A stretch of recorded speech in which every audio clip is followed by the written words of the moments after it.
যে আল্লাহ মানুষকে কথা বলার ক্ষমতা দিয়েছেন, ওই আল্লাহ সওমকে কথা বলার ক্ষমতা 1000 বার 1,00,000 বার দিতে পারেন। কিয়ামতের মাঠে আল্লাহ কোরআনকে, সিয়ামকে কথা বলার সুযোগ দিবেন। এরা যদি আপনার পক্ষে কথা বলে, এইভাবে পক্ষে কথা বলবে, আল্লাহ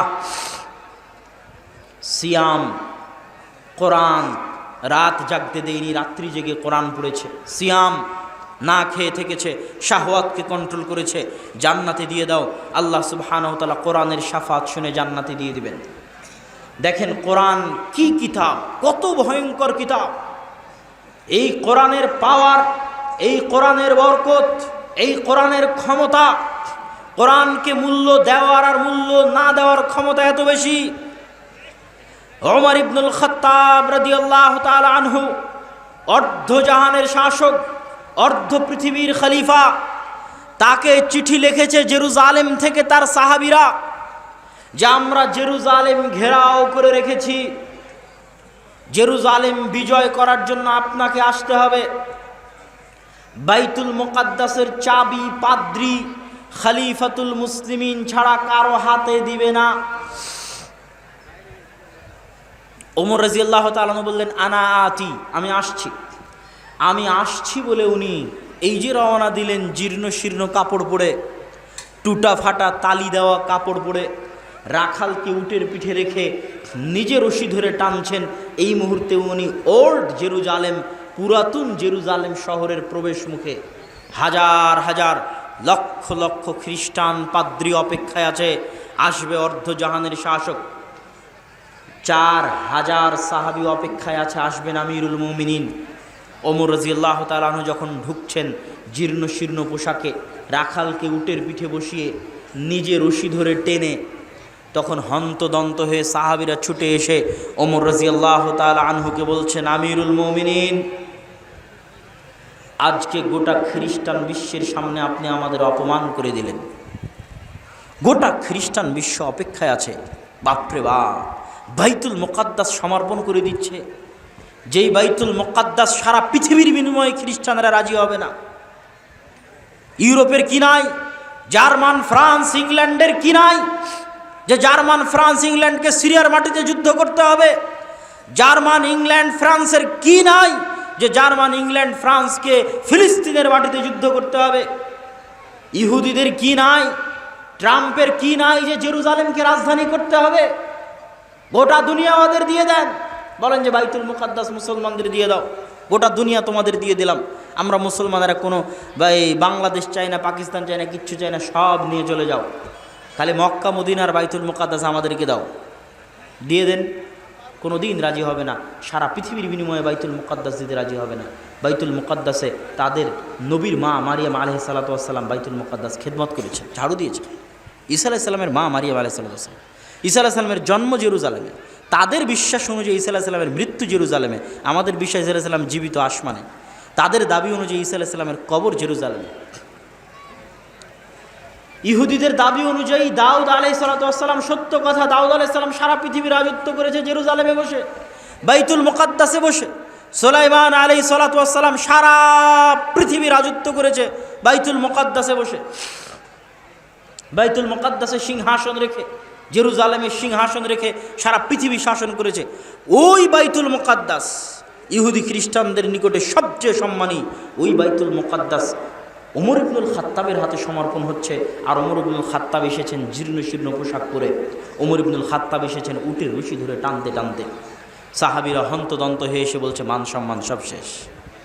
ওমর রাদিয়াল্লাহু তাআলা বলছেন, খামোশ, শোনো, আমি ওমর মরুভূমির রাখাল, আমার কোনো ইজ্জত ছিল না, আমার কোনো সম্মান ছিল না, আমার কোনো পাওয়ার ক্ষমতা ছিল না। আমার মতো মরুভূমির রাখাল আজ অর্ধজাহানের শাসক। আমার মতো মরুভূমির রাখালের এত ক্ষমতা, এত সম্মান, যে জেরুজালেম আমার হাতে সমর্পণ হচ্ছে। এত সম্মান, এত ক্ষমতা, এত পাওয়ার আমার মতো মরুভূমির রাখাল কাপড় চোপড় দিয়ে অর্জন করেনি, উটের পিঠে বসে অর্জন করেনি। এত ক্ষমতা, এত পাওয়ার কোরআনের বরকতে। আল্লাহু আকবার। এই কোরআনকে যদি তোমরা অবমূল্যায়ন করো, সাহাবীদের বলতেছি, এই কোরআনকে যদি তোমরা অবমূল্যায়ন করো, যতই দামি কাপড় পরে থাকো, আর যতই পারমাণবিক বোমের মালিক হও না কেন, তোমাদের কপালে অপমান লেখা আছে, তোমাদের কপালে লাঞ্ছনা লেখা আছে। আর সব ছেড়ে দাও, কিছু নাই, ফকির তুমি, মিসকিন তুমি, কিন্তু মূল্যায়ন করো কোরআনকে। পৃথিবীর পারমাণবিক শক্তিধর রাষ্ট্র তোমার সামনে এসে নমনম করবে। এইটা কোরআনের বরকত, এইটা কোরআনের ক্ষমতা। এটা তো কাপড় চোপড় দিয়ে অর্জন করিনি, আর উটের পিঠ দিয়ে অর্জন করিনি।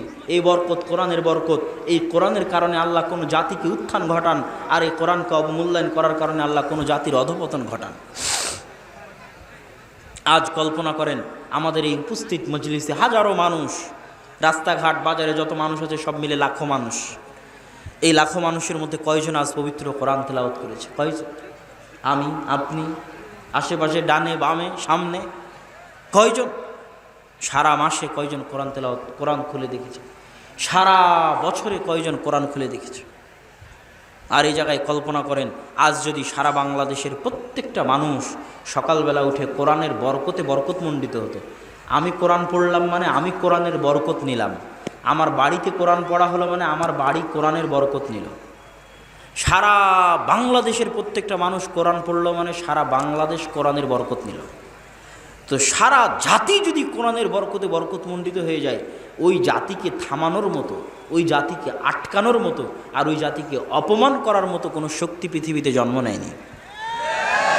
কিন্তু আমি আপনি যদি কোরআন না পড়ি, কোরআন মূল্যায়ন না করি, কোরআন না বুঝি, না বুঝার চেষ্টা করি, তাহলে এই যে কাপড় দিয়ে জড়িয়ে আপনার বাড়ির তাকে রাখা আছে, হাজারবার চুমা দিলেও, হাজারবার বুকে জড়ালেও এই কোরআন কিয়ামতের মাঠে আপনার বিরুদ্ধে কথা বলবে যদি না পড়েন।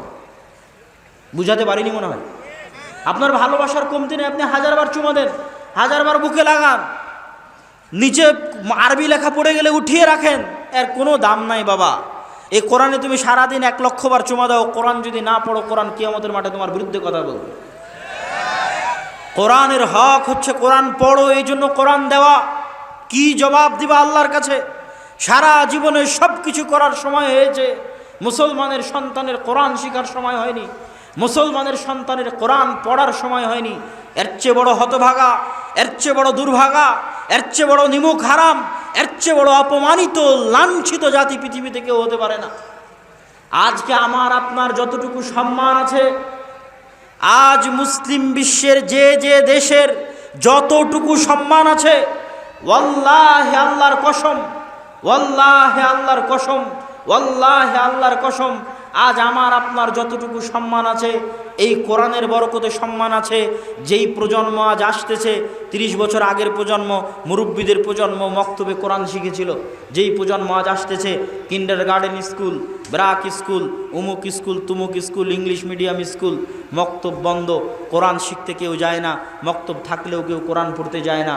কোরআনবিহীন যে প্রজন্ম গড়ে উঠতেছে, যারা কোরআন পড়া জানে না, যারা কোরআনের বরকতে বরকতমণ্ডিত নয়, এদের ভাগ্যে এমন অপমান লেখা থাকবে, এদেরকে রোহিঙ্গাদের মতো কচুকাটা করা হবে। এত অপমান লেখা থাকবে, এত লাঞ্ছনা লেখা থাকবে, ভয়ঙ্কর দৃশ্য আমি চোখ বন্ধ করলে দেখতে পাই। কিন্তু ওটার থেকে উদ্ধার করতে পারে একটাই জিনিস, সেটা হচ্ছে কোরআন পড়ো, কোরআন শিখো। আরে তুমি ডাক্তার হও, ইঞ্জিনিয়ার হও, যা হও, কিন্তু প্রতিদিন সকাল তোমার শুরু হবে কোরআনের বরকত দিয়ে। তুমি নিজে কোরআনের বরকতে বরকতমণ্ডিত হবে, গোটা পরিবার কোরআনের বরকতে বরকতমণ্ডিত হবে, গোটা দেশ, গোটা জাতি কোরআনের বরকতে বরকতমণ্ডিত হবে। কোরআনের বরকতে গোটা দেশ পরিপূর্ণ হয়ে যাবে। তখন এই জাতিকে অপমানিত করবে এরকম ক্ষমতা, এরকম শক্তিধর কেউ দুনিয়াতে জন্ম নেয়নি। সম্মানিত উপস্থিতি, কোরআন শিক্ষার গুরুত্ব বুঝাতে গিয়ে আপনাকে বলি, আপনাদের এই চাঁপাইনবাবগঞ্জ অঞ্চলের মানুষের মসজিদগুলোতে মক্তব চালু আছে, এটা আমার জরিপ। থাকা ভালো, চলুক, আলহামদুলিল্লাহ। কিন্তু রমজানকে কেন্দ্র করে আমভাবে, শুধু ছোট বাচ্চাদের জন্য নয়, রমজানকে কেন্দ্র করে আমভাবে মসজিদে সকল মানুষের জন্য কোরআন শিক্ষার ব্যবস্থা করতে হবে, সকল মানুষের জন্য। রমজানে তো কোনো কাজ নাই, জোহর পর থেকে আসর থেকে মাগরিব পর্যন্ত কি কাজ? মসজিদে এসে কোরআন শিক্ষার ব্যবস্থা করেন। নট অনলি ফর চিলড্রেন, শুধু বাচ্চাদের জন্য মক্তব নয়, সব মুরব্বী, বয়স্ক, 50, 60, যুবক, বৃদ্ধ, আবাল বনিতা, মা বোনেরা বাড়িতে কোরআনের আসর চালু করবে। রমজানকে কেন্দ্র করে। এটাই আমার আজকের বক্তব্যের আমানত। দোহাই লাগে আল্লাহ সুবহানাহু ওয়া তাআলা, আনশুদুকুম বিল্লাহ, আল্লাহ সুবহানাহু ওয়া তাআলার ওয়াস্তে আপনাদেরকে বলছি, রমজান মাসের সবচেয়ে বড় প্রস্তুতি হচ্ছে কোরআনের বরকতে গোটা চাঁপাইনবাবগঞ্জ জেলাকে বরকতমণ্ডিত করে দিন। ইনশাআল্লাহ বলেন ইনশাআল্লাহ। কোরআনের বরকতে নিজের পরিবার, নিজের বাড়ি, নিজের গ্রাম, নিজের পাড়া বরকতমণ্ডিত করে দিন। আল্লাহ আমাদের তৌফিক দিক, আল্লাহুম্মা আমিন। সব বক্তব্যের সব কথা ভুলে গেলে একটা কথা মনে রেখে যাবেন, এখন যে কথাটা বলতেছি, আল্লাহ সুবহানাহু ওয়া তাআলা সাক্ষী, আমার টুটা ফাটা জ্ঞান অনুযায়ী আমি যতটুকু বুঝি, যে কোনো মুফতিকে জিজ্ঞেস করতে পারেন, যে কোনো আলেম শাইখকে জিজ্ঞেস করতে পারেন। ওয়াল্লাহে আল্লাহর কসম, ওয়াল্লাহে আল্লাহর কসম, ওয়াল্লাহে আল্লাহর কসম, আপনার গ্রামের মসজিদে একটা টাইলস লাগিয়ে দিলে আপনার জানে কি হবে? আপনার গ্রামের মসজিদে একটা ফ্যান কিনে দিলে জানে কি হবে? আপনার গ্রামের মসজিদে এসি কিনে দিলে জানে কি হবে? আপনার গ্রামের মসজিদে ছাদ কিনে দিনে জানে কি হবে? গ্রামের একটা ভাঙ্গা বেড়া, ভাঙ্গা টিনের মসজিদে কোরআন শিক্ষার ব্যবস্থা করলে আল্লাহর কসম, আল্লাহর কসম, আল্লাহর কসম, ওই রকম লাখো এসি দান করার চাইতে, ওই রকম কোটি টাইলস দান করার চাইতে, ওই রকম শত ব্যাগ সিমেন্ট দান করার চাইতে, ওরকম হাজার টন রড দান করার চাইতে বেশি নেকি হবে একটা কোরআনের আসর চালু করলে ইনশাআল্লাহ। বক্তব্যের সব অংশ ভুলে গেলে এই একটা অংশ আপনাদের হাতে ধরি, পায়ে ধরি, এই একটা অংশ ভুলে যাবেন না। যদি মসজিদের উন্নয়নের কথা আসে, সবার আগে যেন আমার এই কথা মাথায় থাকে যে আব্দুল্লাহ বিন আব্দুর রাজ্জাক বলে গেছিল সুবাগ হাই স্কুল মাঠে, কি বলে গেছিল? যে একটা মসজিদের ছাদের রডের ব্যবস্থা করতে, সিমেন্টের ব্যবস্থা করতে, টাইলসের ব্যবস্থা করতে, একটা মসজিদের এসির ব্যবস্থা করতে খরচ করলে জানে কি হবে?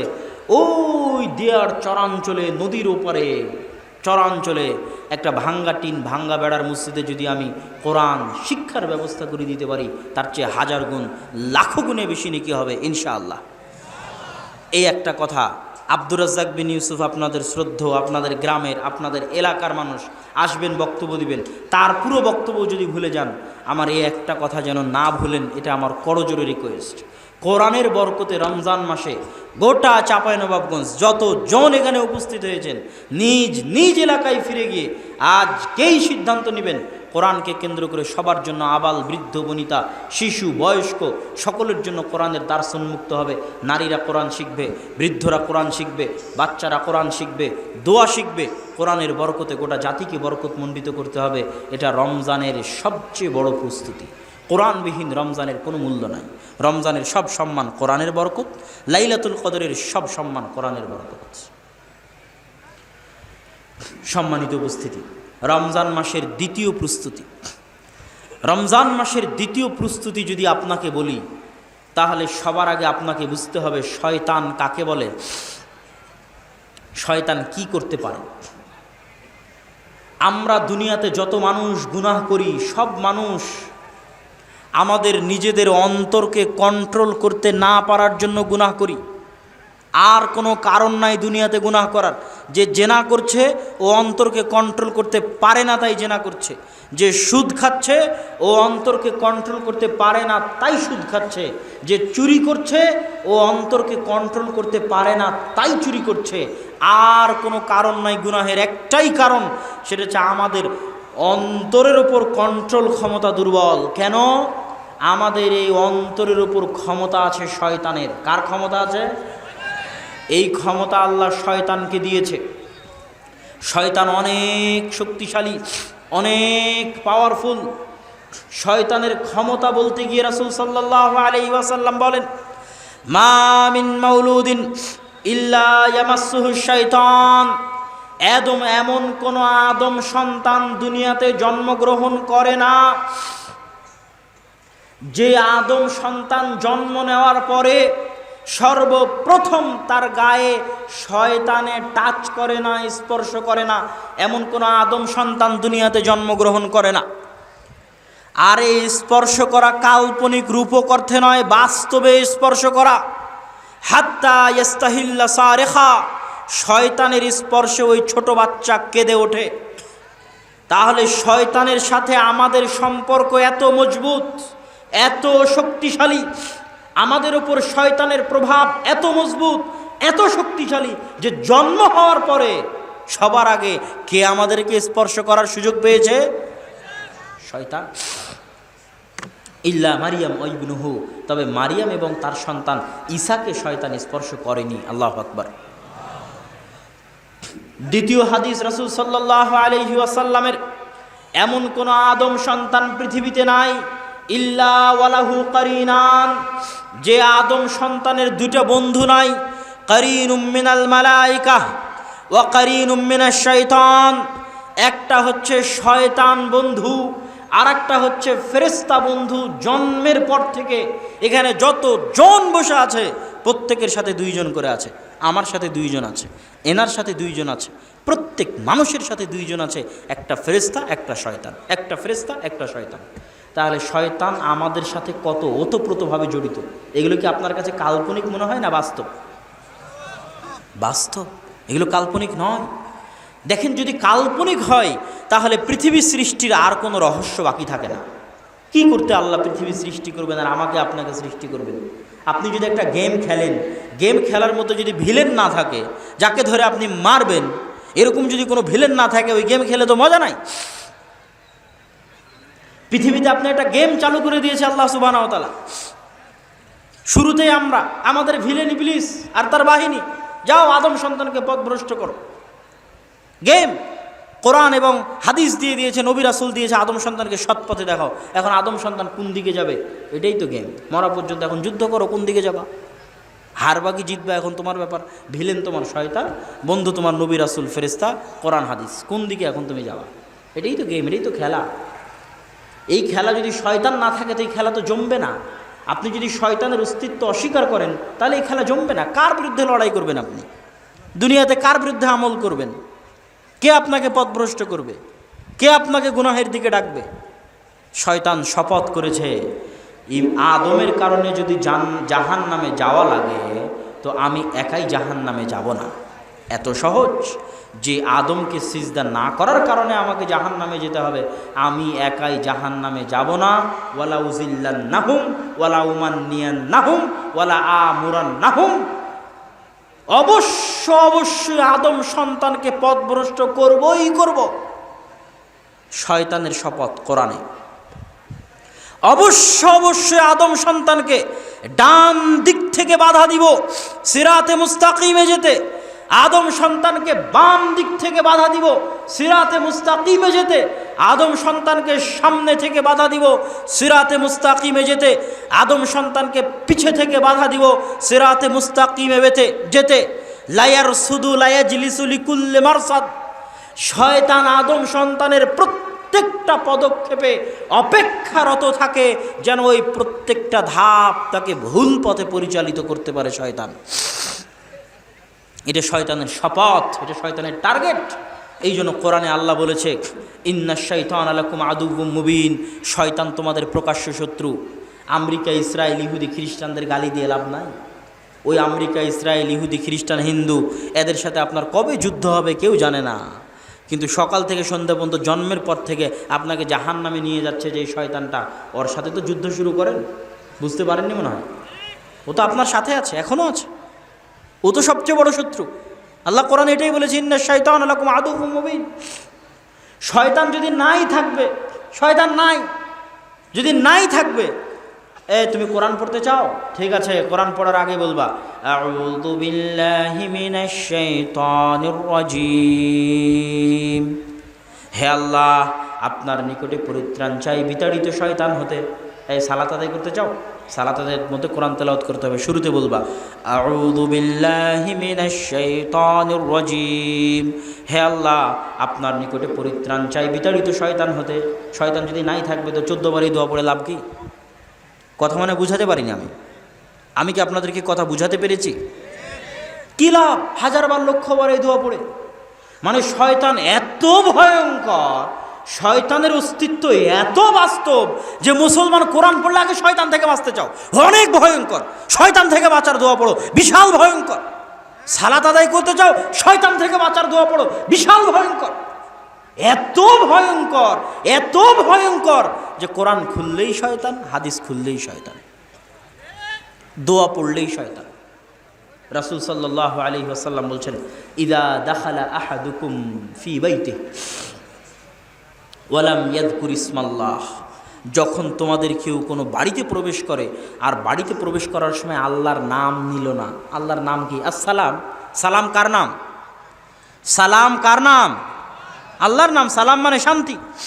যখন কেউ বাড়িতে প্রবেশ করে এবং আল্লাহর নাম না নেয়, আসসালামু আলাইকুম না বলে, তখন শয়তান চিৎকার করে বলে, সঙ্গী সাথী, এই বাড়ি মাবিতুকুম ওয়া আশাউকুম, এই বাড়ি তোমাদের থাকার জায়গা, এই বাড়ি তোমাদের খাওয়ার জায়গা। তো দেখেন, সালাম দিবেন তো সালামের সাথে শয়তানের সম্পর্ক। হাদিস বলছে প্রত্যেকটা দোয়া, প্রত্যেকটা ইবাদত, সবগুলোর সাথে খালি শয়তানের সম্পর্ক। মানে গোটা ইসলাম খালি আপনাকে বলছে, বাপরে বাপরে বাপ, এটা করো শয়তান থেকে বাঁচো, এটা করো শয়তান থেকে বাঁচো, এটা করো শয়তান থেকে বাঁচো, এটা না করলে শয়তান, ওটা না করলে শয়তান, ওটা না করলে শয়তান। গোটা ইসলাম সাজানো আছে শয়তান দিয়ে। আর ওই শয়তানকে আমি আপনি মনে করেছি কাল্পনিক। যদি তোমাদের কেউ ইদা আকালা আহাদুকুম ওয়া লাম ইয়াযকুর ইসমাল্লাহ, যদি তোমাদের কেউ খায় বিসমিল্লাহ না বলে, ইয়াকুল মাআহু শয়তান, ওরা শুধু শয়তান খায়। খেতে গেলাম তাও শয়তান, সালাম দিতে গেলাম বাড়িতে তাও শয়তান। যখন তোমাদের কেউ কোনো পাত্র ঢাকে এবং পাত্র ঢাকার সময় আল্লাহর নাম নেয়, ওই পাত্র শয়তান খুলতে পারে না। যখন তোমাদের কেউ দরজা বন্ধ করে, বন্ধ করার সময় আল্লাহর নাম নেয়, ওই দরজা শয়তান খুলতে পারে না। যখন তোমাদের কেউ জানালা বন্ধ করে, বন্ধ করার সময় আল্লাহর নাম নেয়, ওই জানালা শয়তান খুলতে পারে না। তো জানালা বন্ধ করতেও শয়তান, দরজা বন্ধ করতেও শয়তান, পাত্র ঢাকবো তাও শয়তান। তো শয়তান কি কাল্পনিক? কোরআন হাদিস কি তাহলে পাগল? কোরআন খুললে শয়তান, হাদিস খুললে শয়তান। আমি আপনাকে বুঝাতে চাচ্ছি, হে যুবক, বিশেষ করে তোমাদেরকে, আমাদের শয়তান সবচেয়ে বড় ধোঁকা কোথায় দেয়? আমরা গান শোনার সময় মনে করি যে আমার মজা লাগছে তাই গান শুনছি। সকালবেলা ঘুমানোর সময় মনে করি, ফজরের সময়, যে আমার ঘুমাতে ভালো লাগছে তাই ঘুমাচ্ছি। কিন্তু আসলে কাহিনী কি? আসলে কাহিনী হচ্ছে আমার কানে গানকে ভালো লাগাচ্ছে কে? আমার কানে বাজনার আওয়াজকে ভালো লাগাচ্ছে কে? সকালবেলা আমাকে ফজরে ঘুম থেকে উঠতে দিচ্ছে না কে? যুবক, আমার আপত্তি নাই, তুমি আরো 1000 দিন গান শুনো, কিন্তু আল্লাহর ওয়াস্তে তোমার হাতে ধরি, পায়ে ধরি, এই ধোকায় থাকিও না যে তোমার আনন্দের জন্য, তোমার মজার জন্য তুমি গান শুনছো। আল্লাহর কসম, তোমার সবচেয়ে বড় শত্রু শয়তান তোমার কানের মধ্যে বসে গানের আওয়াজকে তোমার কানে ভালো লাগায়। তোমার কাছে ভালো লাগে না, শয়তানে ভালো লাগায়। এখন এই বিশ্বাস নেওয়ার পরে তুমি শোনো, কিন্তু এই বিশ্বাস যদি না করো তাহলে যুদ্ধ তো হবে না। তুমি তো আগেই অস্ত্র সমর্পণ করে দিলা যে আমার নিজেকে আমি আত্মহত্যা করছি, তো যুদ্ধ কার সাথে করবো? যুদ্ধ তো হবে না। তোমার মনে করতে হবে, ঠিক আছে আমাকে মারা হচ্ছে, কিন্তু এই মারাটা আমি মারছি না, এটা শয়তানে মারছে।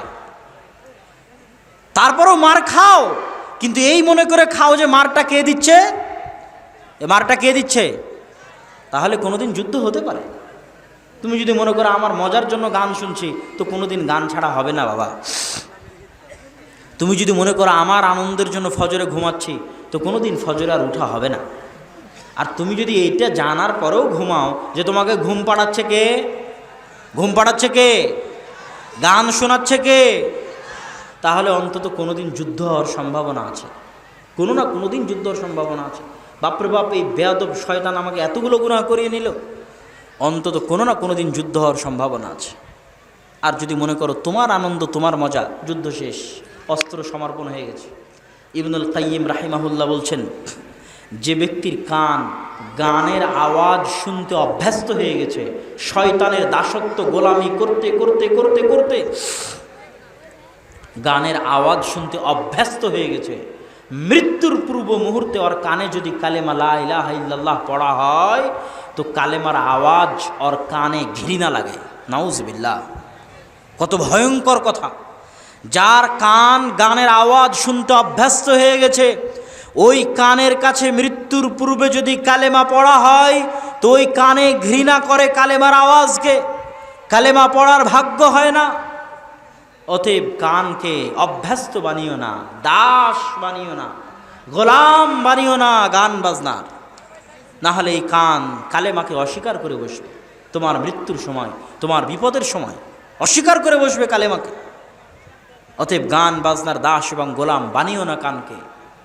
সম্মানিত উপস্থিতি, শয়তানের কথা বলছিলাম যে শয়তানের থিওরিটা কি ইসলামে, শয়তানের থিমটা কি ইসলামে। শয়তানে ইসলামের থিম যত আমি স্পষ্ট করতে পারবো তত মানুষ বেশি হেদায়েতের রাস্তায় আসতে পারবে। প্রত্যেকটা ইবাদত শয়তানের খপ্পর থেকে বাঁচানোর জন্য। আপনাকে আজকে দুটো ইবাদত বুঝিয়ে যাই, দুটো ইবাদত কিভাবে আপনাকে শয়তান থেকে বাঁচাবে। একটা সালাত, একটা সিয়াম। দুটো ইবাদত দেওয়াই হয়েছে যেন মানুষ শয়তানের দাসত্ব থেকে বের হয়ে আসতে পারে। এই জন্যই সালাত আর সিয়াম দেওয়া, আর কোনো কারণ নাই। এই দুটো আপনাকে ব্যাখ্যা আমি দিব যে কিভাবে সালাত আর সিয়াম দেওয়া হলো। সালাত আর সিয়াম দেওয়াই হলো শয়তান থেকে বাঁচার জন্য, যেন আমি আপনি শয়তানের সাথে যুদ্ধ করতে পারি। এই জন্য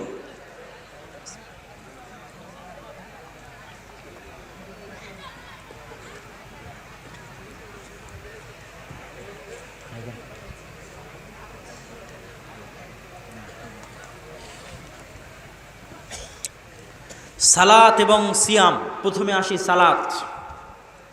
মানুষের অন্তরের উপর কন্ট্রোল নাই, এই জন্য গুনাহ করে। এর বাইরে কোনো কারণ আছে? আপনার কি মনে হয় এর বাইরে কোনো কারণ আছে? আমি যদি গুনাহ করি এই কারণে আমার মনকে কন্ট্রোল করতে পারিনি, এই কারণে। আপনি গুনাহ করলে ওই কারণে যে মনকে কন্ট্রোল করতে পারিনি, আর কোনো কারণ আছে নাকি?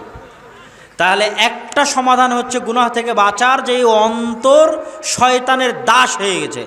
এখন এই অন্তরকে শয়তানের দাসত্ব থেকে বের করে নিয়ে আসতে হবে, যেন এই অন্তর শয়তানের সাথে লড়াই করতে পারে। তো আপনি যখন আরবিতে ভর্তি হবেন, তো আরবিতে ভর্তি হওয়ার পর আপনাকে যদি বলা হয় যে আপনাকে যুদ্ধ করতে হবে, তো তার জন্য ট্রেনিং লাগবে না? লাগবে না? ট্রেনিং যদি না করেন তো কেমনে আপনি যুদ্ধ শিখবেন? তো অন্তরের ওপর কন্ট্রোল ক্ষমতা প্রতিষ্ঠা করা যদি না শিখেন তো কেমনে আপনি গুনাহ থেকে বাঁচবেন? তো অন্তরের ওপর যেমন আরবিতে ভর্তি হওয়ার পর ট্রেনিং নেওয়ার জন্য আপনাকে কিছু করতে হবে, দৌড়াতে হবে, লাফাতে হবে, কায়িক শ্রম করতে হবে, এরকম অন্তরের ওপর কন্ট্রোল ক্ষমতা কায়েম করার জন্য আপনাকে কাজ করতে হবে। কাজ। আর ওই কাজের এক নাম্বার কাজ হচ্ছে শয়তানের সাথে জিহাদ করে, শয়তানের সাথে যুদ্ধ ঘোষণা করে, যে যা মন তা করে করি, যত গুনাহ আছে যা করে করি, সুদ খাই খাই, ঘুষ খাই খাই, জেনা করি করি, বিড়ি খাই খাই, সিগারেট খাই খাই, যত গুনাহ করে করি, আমি যত বড় গুনাহগার হই না কেন সব বিসর্জন দিলাম। গুনাহ করছি করলাম, কিন্তু একটা জিনিসে চুল পরিমাণ ছাড় দিব না। বিড়ি খালে বিড়ি খাওয়া থেকে উঠে গিয়ে, জেনা করলে পতিতালয় থেকে বের হয়ে গিয়ে, সুদ খেলে সুদ খাওয়া শেষ করে বের হয়ে গিয়ে, ঘুষ খেলে ঘুষ খাওয়া শেষ করে বের হয়ে গিয়ে 5 ওয়াক্ত সালাত শয়তানের বিরুদ্ধে যুদ্ধ করে মসজিদে আদায় করবই করব। এটা হচ্ছে পৃথিবীতে শয়তানের বিরুদ্ধে সবচেয়ে বড় জিহাদ, সবচেয়ে বড় যুদ্ধ। কি জন্য? আপনি তো নিজেকে যদি ট্রেনিং আপ না করেন তা অন্তরের উপর কন্ট্রোল ক্ষমতা কায়েম করবেন কীভাবে? আর ট্রেনিং তো কিছু না করলে ট্রেনিং হবে না। না করলে কেমনে ট্রেনিং হবে? ঘরে বসে থেকে ট্রেনিং হবে না। তো যখন আপনি এই চ্যালেঞ্জ নেবেন, যত বড় গুনাহগার হয় হই, বিড়ি সিগারেট খাই খাই, কিন্তু 5 ওয়াক্ত নামাজে মসজিদে যাবই যাব। একবার যদি শয়তানের সাথে যুদ্ধ করে 5 ওয়াক্ত নামাজে নিজেকে মসজিদে নিয়ে যাওয়ার উপর কায়েম ও দায়েম করতে পারেন, একবার যে আপনার অন্তরের উপর এতখানি কন্ট্রোল ক্ষমতা আপনার প্রতিষ্ঠা হয়ে গেছে যে আপনি যে কোনো বিনিময়ে শয়তানের সাথে যুদ্ধে জিতে 5 ওয়াক্ত সালাতে মসজিদে যানই যান, এতটুকু যদি কন্ট্রোল ক্ষমতা আপনার অন্তরের উপর কায়েম হয়ে থাকে, ধীরে ধীরে বাকি যে গুনাহগুলো আছে ওগুলো বাদ হয়ে যাবে।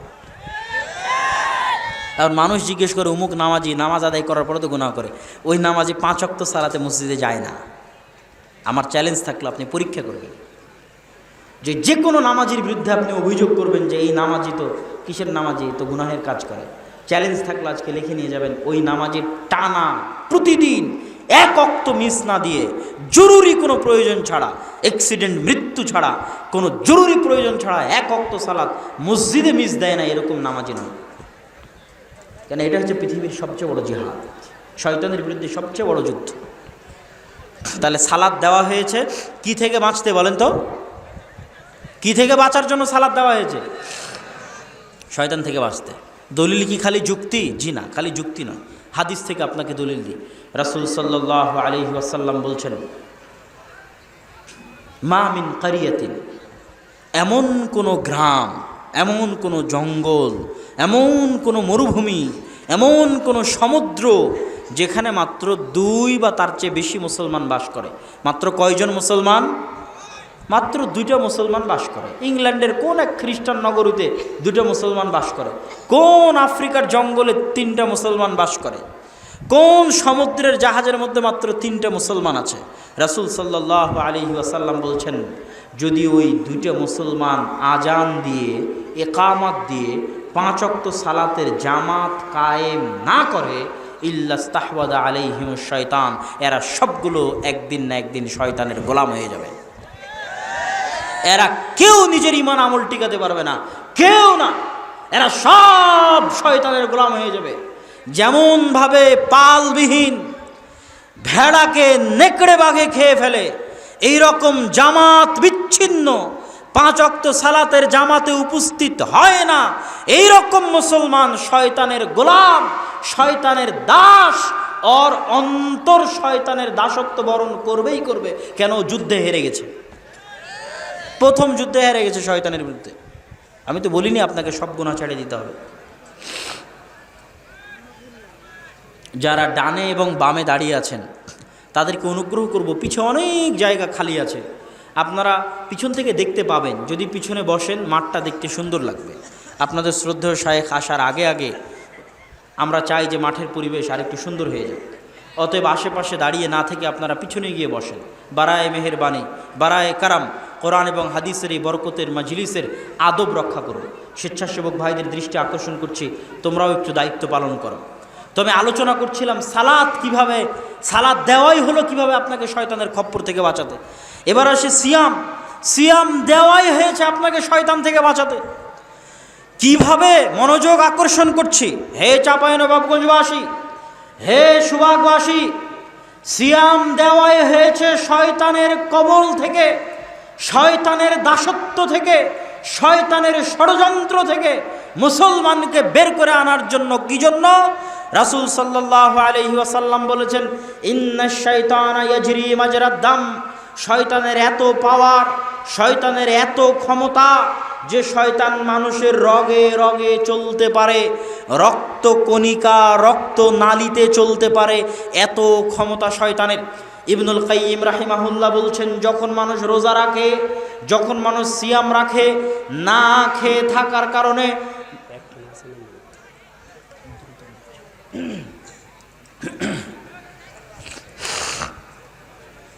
না খেয়ে থাকার কারণে মানুষের রক্ত কণিকা সংকীর্ণ হয়ে যায়। ইবনুল কাইয়িম রাহিমাহুল্লাহ লিখছেন, যখন রমজান মাসে মানুষ রোজা রাখে তখন মানুষের রক্ত কণিকা সংকীর্ণ হয়ে যায়। সংকীর্ণ হয়ে আসার কারণে শয়তান ওই রক্ত কণিকার মধ্যে প্রবেশ করতে পারে না। আল্লাহু আকবার। তাহলে আপনি শয়তান থেকে যদি বাঁচতে চান, যেমন সালাত আদায় করতে হবে, সিয়াম পালন করতে হবে। সিয়াম পালন করলে আপনার রক্তকণিকা সংকীর্ণ হয়ে যাবে, শয়তান ঢুকতে পারবে না। আর যত বেশি খাবেন, যত পেট পরিপূর্ণ করে খাবেন, সারাদিন খাওয়া দাওয়া যত বেশি খাবেন, আপনার রক্তনালিকা তত ফোলা ফোলা থাকবে, ফাঁকা ফাঁকা থাকবে, আর তত বেশি শয়তান প্রবেশ করবে, আর আপনি তত বেশি পথভ্রষ্ট হয়ে যাবেন খালি খাবারের কারণে। এই জন্য সোমবারের সিয়াম রাখেন, বৃহস্পতিবারের সিয়াম রাখেন, শয়তানকে কষ্ট দেন। আপনি সোমবারে সিয়াম রাখলে শয়তান কষ্ট পায়, কেন? ঢুকতে পারে। ইতিমধ্যেই 100টা বন্ধ হয়ে যাওয়া মক্তব চালু করেছি আলহামদুলিল্লাহ, নিজস্ব অর্থায়নে, নিজস্ব খরচে।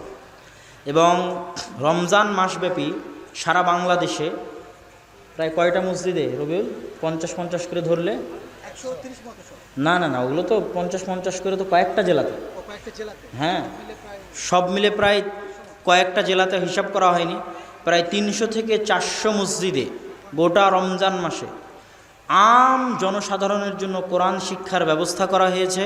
ইনশাআল্লাহ রমজান মাসে চলবে সারা বাংলাদেশের 300 থেকে 400 মসজিদে, আর দাওয়া ইলাল্লাহর অর্থায়নে আলহামদুলিল্লাহ। আর একটা যেটা বড় কাজ আমরা করেছি সেটা হচ্ছে প্রায় 300 থেকে 400 মসজিদে আমরা এ পর্যন্ত লাইব্রেরি পরিচালনার জন্য 1 কপি করে ফ্রি বই পাঠিয়েছি। আরও অনেক লম্বা লিস্ট আছে আমাদের আবেদনের খাতায়, সেগুলো ধীরে ধীরে ধীরে ধীরে যেতে থাকবে ইনশাআল্লাহ। আমাদের সবচেয়ে টপ প্রায়োরিটির কাজ হচ্ছে কোরআন, আর তারপরে হচ্ছে ইলম, জ্ঞান চর্চা, আর তারপরের কাজ হচ্ছে মানব সেবা। মানব সেবা করার জন্য আমরা যখন ফ্রি অক্সিজেনের কাজ শুরু করেছিলাম করোনা কেন্দ্রিক, তখন গোটা বাংলাদেশে প্রায় 60টা অক্সিজেন সিলিন্ডার দিয়ে আমরা গোটা বাংলাদেশে ফ্রি অক্সিজেনের কাজ করেছি। তার পাশাপাশি প্রতি মাসেই গরিব দুঃখী অসহায় রোগীদের জন্য কিছু বরাদ্দ থাকে, সেটা রাখা হয়।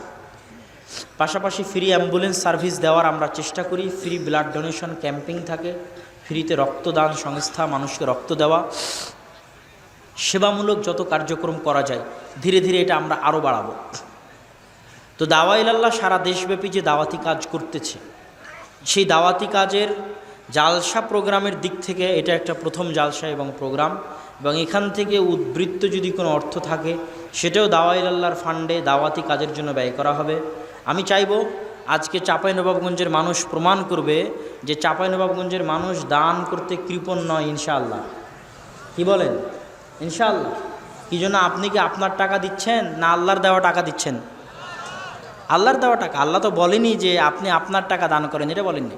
মিম্মা রাযাকনাহুম ইউনফিকুন,